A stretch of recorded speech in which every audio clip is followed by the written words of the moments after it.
Здравствуйте, уважаемые телезрители! В эфире Канашской студии телевидения передача «Открытая студия». И сегодня мы ведем диалог по поводу жилищно-коммунального хозяйства города Канаша. Наша встреча проходит в формате круглого стола. И здесь сегодня присутствует заместитель главы администрации города Канаша Дмитрий Геннадьевич Байгулов, помощник прокурора Канашской межрайонной прокуратуры Емельянов Дмитрий Михайлович, главный инженер муниципального предприятия управляющей компании ЖКХ Сергей Николаевич Доронин и главные редакторы газеты «Канаш» и «Канашьень» Шурекова Людмила Геннадьевна. Рада вас сегодня здесь приветствовать. Первый вопрос адресуем как раз таки представителю водоканала. Скажите, пожалуйста, какая обстановка на сегодняшний день в этом предприятии? И все лето мы ощущали на себе перебои с водой. Как вы этот момент комментируете, пожалуйста, расскажите об этом. Наш город, запитан водой из двух источников водоснабжения. Это Высоцкий водозабор и Бахтиярский водозабор. Бахтиярский водозабор у нас построен, сдан в эксплуатацию в 1969 году. Высоцкий водозабор сдан в 2009 году. Бахтиярский водозабор имеет протяженность магистральных линий, которые составляют 16 километров. Этого Бахтиярова до Канаша, 2 нитки диаметром 400 мм. От Высоковки у нас идут 2 нитки диаметром 400 мм, но там уже расстояние 14 километров. Ввиду того, что очень большой износ сетей, который на сегодняшний день в городе составляет 87%, и происходят эти все перебои, которые ощущают жители нашего города. В данный момент, если брать лето сегодняшнее, была крупная авария на Бахтиярском водозаборе. Это первая авария.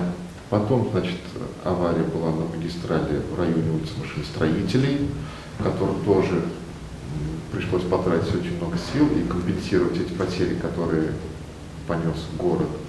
И третья авария, это сложилась такая ситуация, что у нас Энергосбыт ввело частичное ограничение на поставляемую электроэнергию. В результате этого были опломбированы скважины и снизился объем подачи воды в город, поэтому пришлось снизить давление. Конечно, это особенно ощутили жители микрорайонов ВРЗ, район город администрации, верхней точки, элеватор, самые такие проблемные места. В данный момент предприятие работает в штатном режиме. Договоренность с Росгидро есть, что пока они не будут нас ограничивать в подаче электроэнергии. Вы озвучили 3 пункта. Хотелось бы поинтересоваться, в летний период, когда при строительстве дороги как раз-таки случилась авария, поломка такая существенная. Скажите, пожалуйста, эти убытки кто в итоге понес? Мне бы хотелось отдельно отметить что все затраты на приобретение материалов, необходимых для устранения данной аварии, были приобретены подрядной организацией, которая непосредственно и была виновником, скажем так, этой аварии. То есть здесь не город, не предприятие водоканал. Затраты на приобретение материалов и оборудования – это, в принципе, огромная статья расходная. Ни бюджет, ни водоканал эти расходы не понесли. В свою очередь хотел бы добавить, что по данному факту, Канашской межрайонной прокуратуры была проведена проверка, в ходе которой было установлено, что вина в данном случае у нас была на подрядчике ООО-Водострой. По данному факту Канашской межрайонной прокуратуры в адрес подрядчика ООО-Водострой было внесено представление об устранении выявленных нарушений, и привлечении виновных лиц к дисциплинарной ответственности.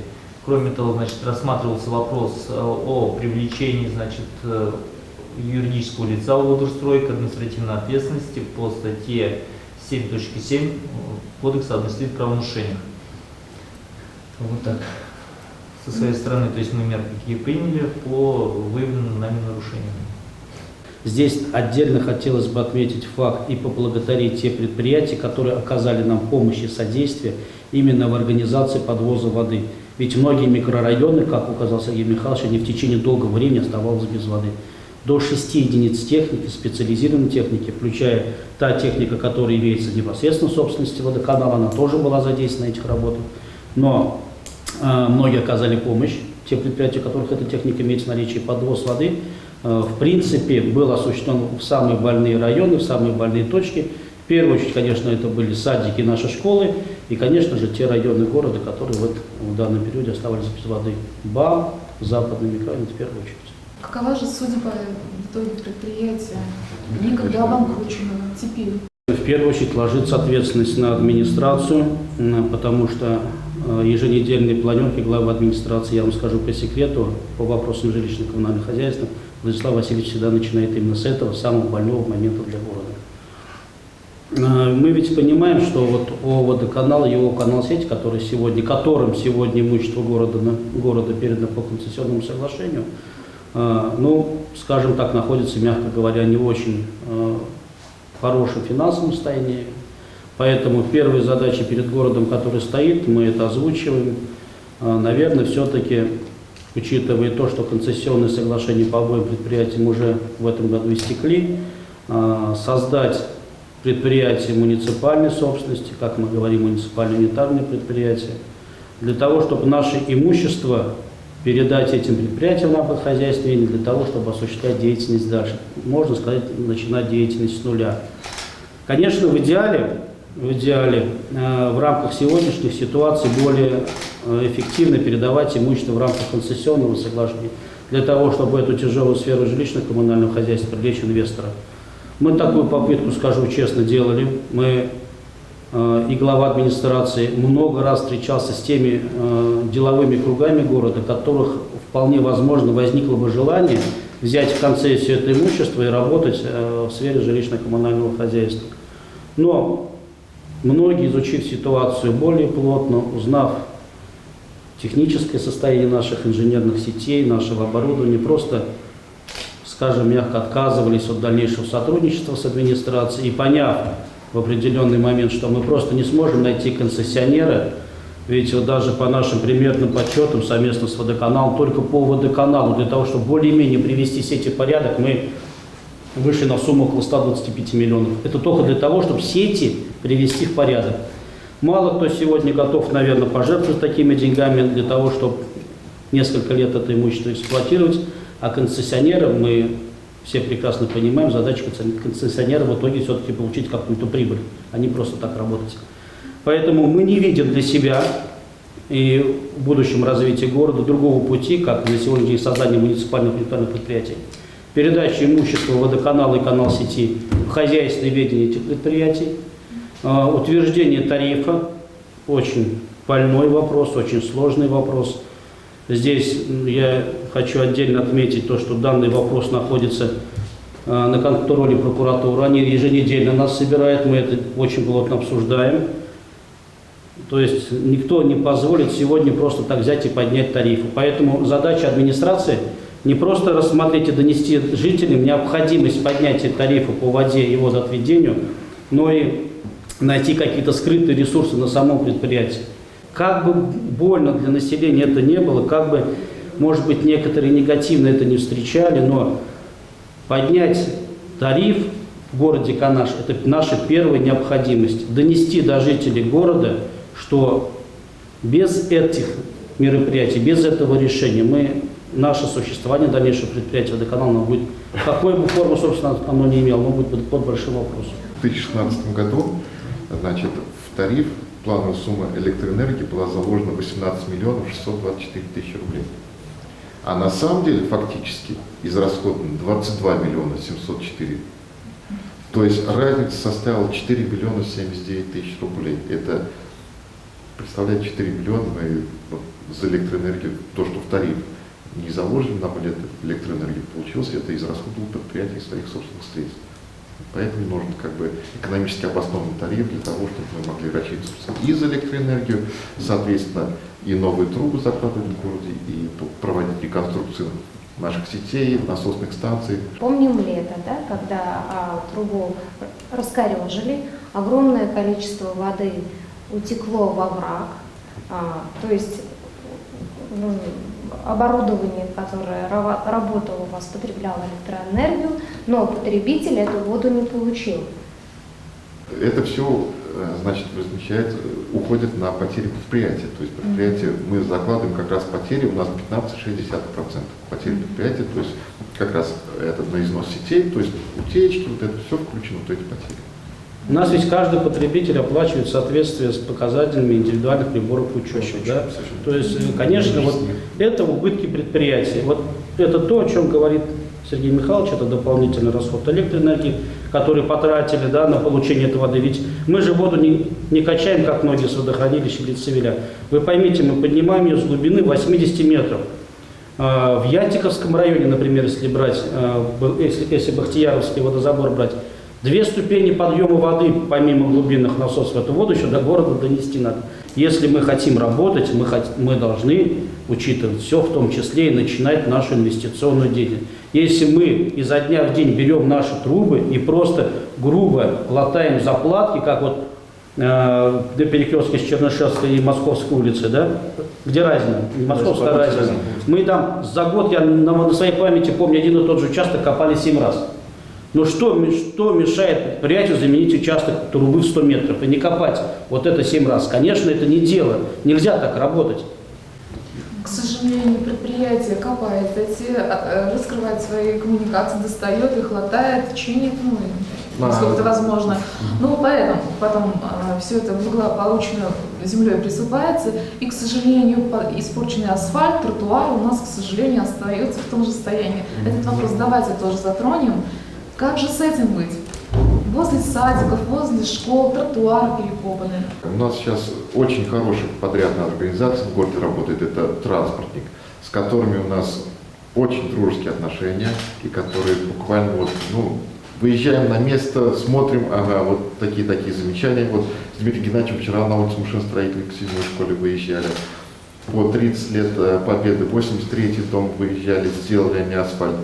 По переулку Богдана Хмельницкого в 2 местах, помните, тоже асфальт постелили. С ними у нас такие отношения, что буквально по первому зову. А кто покрывает расходы? Мы. Потому что по То есть вы оплачиваете? Да, конечно же, оплачиваем. Да. Мы тоже ставим в ходе проведения оперативных совещаний при прокуроре рабочей группы. В первую очередь мы ставим то, чтобы предприятия, те убытки, которые возникли не по их вине, допустим, как было с ООО «Водорстрой», да, то есть убытки возникли по вине, то есть неправомерных действий лиц, которые, значит, осуществили повреждения у нас водовода, в результате чего произошло как раз эта утрата воды, да, произошло, значит, были причины предприятия убытки, чтобы предприятие, значит, проводило работу и претензионно-исковую работу по взысканию с виновных лиц данных понесенных затрат. То есть, чтобы не само предприятие страдало и, то есть, выплачивало из своих средств данные денежные средства, а чтобы путем возмещения данных денежных средств за счет виновных лиц. Вот. То есть мы также это ориентируем постоянно, значит, прокуратура на это. Также прокуратура, в свою очередь, ориентирует на то, чтобы у нас очень большие задолженности у населения за потребленные, значит, ресурсы, в том числе за водоснабжение, холодное водоснабжение, да, очень большие проблемы с взысканием. И поэтому мы также побуждаем, значит, анализ показывает о том, что работа в данном направлении предприятием, по крайней мере в настоящий момент, ООО «Водоканал», ООО «Каналсеть» не очень на высоком уровне. Вот, и мы их побуждаем к тому, чтобы в ходе проведения этих мероприятий, то есть рабочих групп, встреч на рабочих группах при прокуроре, канадском межрайонном прокуроре, о том, чтобы проводилась работа в том числе и по взысканию задолженности. По предоставленной калькуляции, которая сейчас находится в службе по тарифам Чувашской Республики, значит, по всем подсчетам, для выхода из кризисной ситуации, обоснованный экономический тариф мы представляем в размере 32 рубля. И в какое время это у нас до Нового года, после Нового года? Это только после Нового года. Мы сейчас до Нового года и сейчас как есть. Мы работаем и платим столько же. Да, сейчас пока также будем платить 24. В среднем, я вот за свою семью посчитал, мы порядка 6-7 кубов в месяц воды тратим. То есть я по тарифу 24 рубля за квартиру плачу там 150 рублей, например, по своей квартире. Да? Если это будет значит, 32 рубля, ну, чуть меньше 200. То есть рост, конечно, он есть, он превышает предельно допустимый индекс, пока у нас такая возможность есть его превысить. Но вот эти 30-40 рублей, наверное, конечно, это сумма, но она не в 3, не в 4 раза, как многие говорят, увеличение размера платы за воду. И в рамках всего города, наверное, мне бы очень хотелось, чтобы наши жители города отнеслись с пониманием.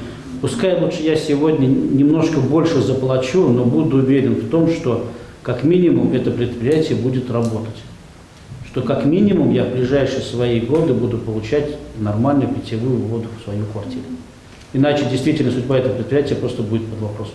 Хотелось бы сказать, что действительно, то есть того плачевного состояния, что в настоящий момент имеет место, да, то есть на водоканал, Локомолсеть, в том числе и заслуга бывшего руководства, то есть данного предприятия, которое в настоящий момент, насколько вам известно, возбуждено уголовное дело по данным фактам, по фактам хищения крупных денежных средств, и лицо, которое, значит, подозревается в совершении данных преступлений, находится в розыске. Очень часто в этом году бывало, что приходишь с работы и воды неожиданно нет. Про это мы не знаем, в запасе воду мы не держим.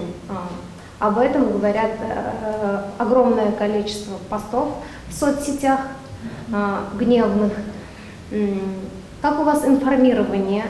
Во-первых, организовано. Да, я знаю, что на сайте администрации, но неужели вы думаете, что каждый человек начинает свой день с просмотра сайта администрации? Вот наверняка нет, это раз.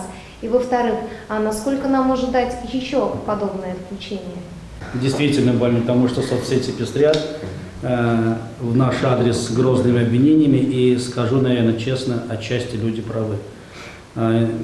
Сама информативность, само донесение до людей информации о необходимости хоть как-то запастись водой намного бы облегчило, да, вот пережить люди вот этот небольшой участок времени. Какой-то критичности, конечно, да, струну натянутую. Мы данную критику восприняли, мы ее восприняли правильно. Значит, мало того, что сейчас в случае какой-то... Но мы не говорим об аварийной ситуации, когда у нас просто не было технической возможности уведомить людей заранее. На то она и авария. Она вот произошла сейчас, в данный момент, и просто предупредить кого-то заранее нет возможности. Если мы говорим о плановых отключениях воды для производства каких-то текущих ремонтных работ, запланированных заранее, то, конечно, помимо информативности на сайте администрации города Канаш, социальная группа ВКонтакте, будет вот сейчас прорабатывается вопрос с рассылкой по модераторам. То есть вот основные группы, которые есть, там будет рассылка. Наверное, социальные группы посещает большее количество людей, как вы правильно сказали, чем сайт администрации города Канаш. С этим сложно спорить. Поэтому в первую очередь они смогут получить информацию. Это, наверное, в социальных группах. Вот именно проработка вопроса в социальных группах это поручено, конечно, предприятию водоканалу, потому что они планируют свою деятельность, хотя должен отметить, что они все свои текущие работы, плановые работы по ремонту с нами согласовывают, то есть возможность у них и у нас проконтролировать заранее уведомления жителей города Канаш есть. Мы ждем, когда дадут тепло, 1 октября совершенно очень близко. Придет ли к нам тепло дома 1 числа, как мы привыкли ждать? Придет тепло, обязательно. Без тепла город не останется. Все котельные на данный момент идут заполнение системы отопления. Начали уже управляющие компании открывать дома заполнения систем тоже. Так что надеемся, что будет все нормально, все хорошо. Пока все по штатному режиме. Все котельные готовы? Конечно, все 100%. На сегодняшний день уже горбольница получила отопление и детская больница. Есть у нас ТСЖ такие же тоже вроде как бы, да. Даже в этом же ТСЖ есть люди, которые просто не платят. То есть тоже вот пытаемся с ними людьми разговаривать, с управляющей компанией такие тоже. Вот с людьми вроде ведут беседы, они вроде как бы понимают, а тут получается, что они не хотят. Мы хотим просто попросить людей, все-таки надо быть как-то ответственнее к этому делу. Я понимаю, что бабуля, да, которая 90 лет, она пережила и войну, и все пережила, она получила последние денежки, идет и заплатила. А тут там сидит какой-нибудь, как я сказал, два лба живут, по 20 с лишним лет людям, и по барабану абсолютно ничего, что мне не надо, мне тепло и хорошо. Хоть бы по маме подумали, он выселит, не знаю, что с ним будут делать дальше никак. Так же будут жить в одной квартире, так же будут платить. Будут переселять куда? В барак. Барак сейчас ломают, опять куда их переселять? Вот палка в двух концах получается, не знаю, что делать с ними. А таких очень много. по городу. Мы же говорим о том, что в каждом доме должен быть председатель. Мы постоянно об этом кричим. Есть нормы жилищного кодекса, домом нужно управлять. Председатель совета дома, есть ТСЖ, которые сказали, которых можно поставить в пример. В городе общественная организация работает, да, совет многоквартирных домов. Заместитель Александров Михаил Николаевич на наших планерках присутствует, он знает проблематику работы жилищно-коммунального хозяйства. Вот есть образцовые ТСЖ, которые председатели сами смотрят, сами добиваются уплаты по своим должникам, курируют эту работу. А есть дома, которые действительно работу по управлению своим домом не ведут. Ну, стоит дом и стоит. Ладно, администрация там включит его в капитальный ремонт, мы посмотрим, а нам и не надо, в каком году у нас капитальный ремонт. А текущий ремонт, а нам не интересно. А кто у нас управляющая компания, а мы не знаем. Таких домов очень много.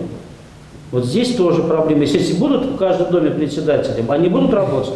В том числе они будут заниматься и проблемой уплаты долгов за поставленные ресурсы. В том числе. Пока, к сожалению, работа в городе не на очень высоком уровне. Вот проезжая несколько дней тому назад, вот у нас стоят мусорные бачки, да, ведь они все прямо аккуратненько стоят, и рядом из частного сектора, видимо, люди вывозят и складируют туда вот это, деревья, кустарники, кусты, что-то там еще, да, бывает, и диваны стоят. Насчет этого расскажите, пожалуйста. В прошлом году мы провели конкурс, как раз у нас же всегда была проблема именно по частному сектору с вывозом твердых бытовых отходов. Мы провели конкурс на выбор подрядной организации, которая будет заниматься вывозом твердых бытовых отходов с частного сектора, в надежде на то, что мы как-то эту работу все-таки систематизируем и наладим. Закупили новые контейнеры, расставили везде по городу новые контейнеры, именно в частном секторе. Да.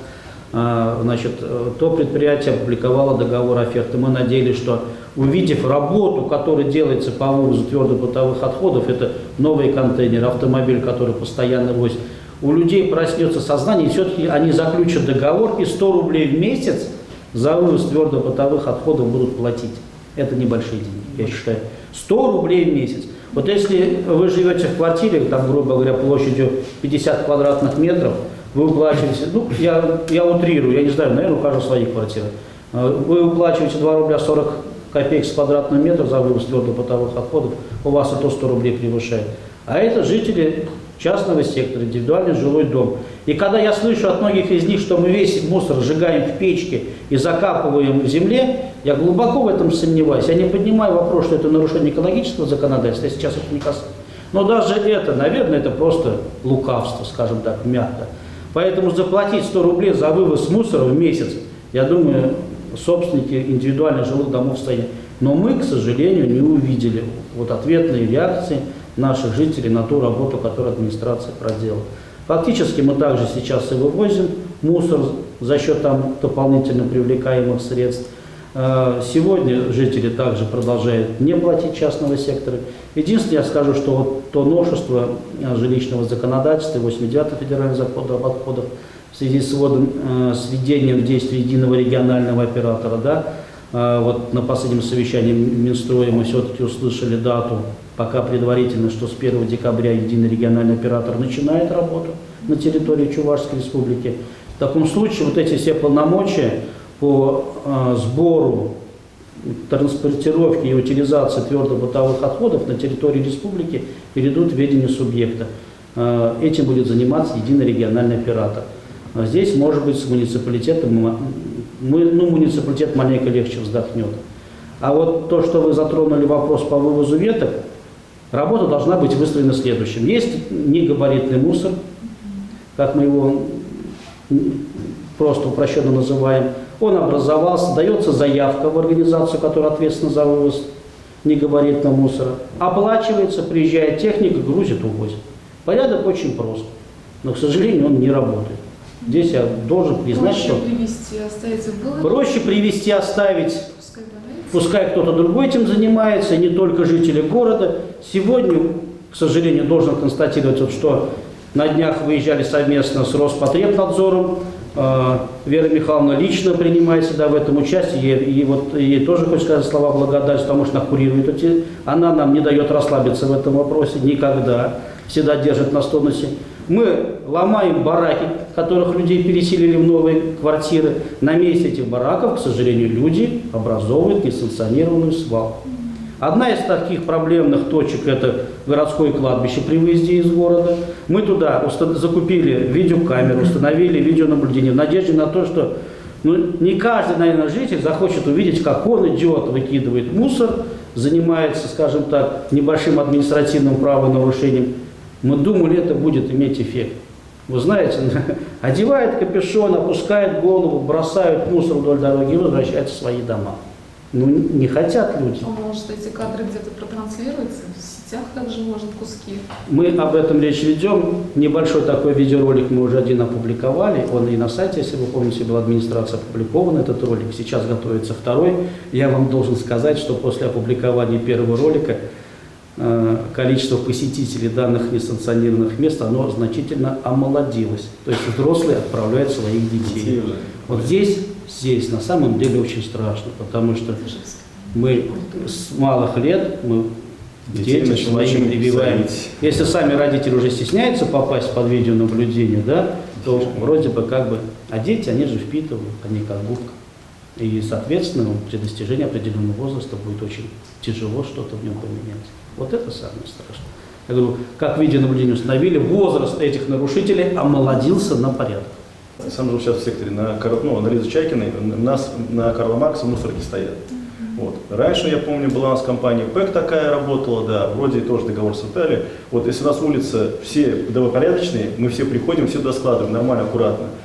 Вот сейчас у нас с рынка тоже 100 рублей. 100 рублей небольшие деньги, но я знаю, я пришел, чисто, аккуратно, ничего. Все вот места, выявленные места несанкционированных свалок, вывезенный мусор, бюджет города потратил свыше 1 миллиона рублей. Для бюджета города Канаш это огромный деньги. То есть только на то, чтобы вывести несанкционированный мусор. Никто не мешает доехать ему или дойти до контейнерной площадки и выкинуть этот пакет, значит, в контейнер, для того, чтобы его везла специализированная машина. Специализированная машина не может забрать мусор с того места, где вам захочется. У нас, конечно, по каждому виду, если брать либо водоснабжение, либо отопление, систему теплоснабжения, да, то, конечно, у каждой из ресурсоснабжающих организаций есть свои диспетчерские службы, которые дадут информацию. В администрации города есть единая диспетчерская служба, то есть телефон самый простой, 20101, его легко запомнить. А наши диспетчера, как правило, владеют всей информацией. И не только по этим вопросам, есть вот то, что мы сегодня озвучили, самые больные темы, например, да, несанкционированные свалки, вывоз мусора. Но видите вы, что человек подъехал на «Газели», как Сергей Николаевич говорит, выкидывает шкуру, там, я не знаю, в несанкционированном месте. Звоните 20101, то есть наши сотрудники оперативно вместе с сотрудниками полиции примут меры, выйдем на место. Если это в течение рабочего дня, то мы сами непосредственно выйдем. Если это ночное время, то сотрудники полиции всегда выйдут. То есть данный факт он будет пресечен. Простой телефон, единой диспетчерской службы 20101. А зафиксировать этот момент, сфотографировать? Это идеальный вариант. Если можно, вообще будет изменительно даже. У всех телефон по-другому. Просто сейчас даже вот если... Мало кто по несанкционированным свалкам ночью с телефоном ходит. Наверное, это очень сложно. Уважаемые телезрители, на этом наша передача подходит к концу. Резюмируя нашу встречу, хочется сказать или отметить вот следующее. Нас ожидает увеличение тарифа за воду, оно составит 32 рубля. У населения имеются значительные долги по потреблению коммунальных услуг. Тепло дадут 1 октября, и по вывозу мусора в городе Кнаше в скором времени начнет работать региональный оператор. Участников сегодняшнего круглого стола я хочу поблагодарить за емкие ответы. Уважаемые телезрители, на этом наш выпуск завершается. С вами была Ирина Константинова. До скорых встреч в эфире.